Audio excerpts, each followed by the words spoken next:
Hey everyone, welcome to our channel. In today's video, we'll learn how to share notes to Instagram Reels and Post Easy Guide.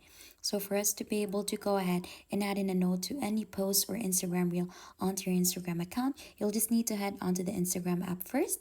And right after, once you're already in here, you'll just need to browse onto a post wherein you want to go ahead and add in a note. For example, this one.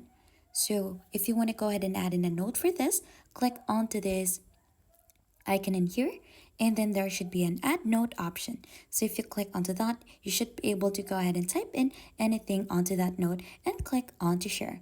So as you can see, you have successfully added a note to an Instagram post. So you could also do the same thing onto an Instagram reel.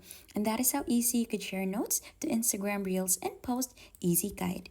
If you think this has been helpful, then don't forget to hit the like, subscribe, and we'll see you on to our next video.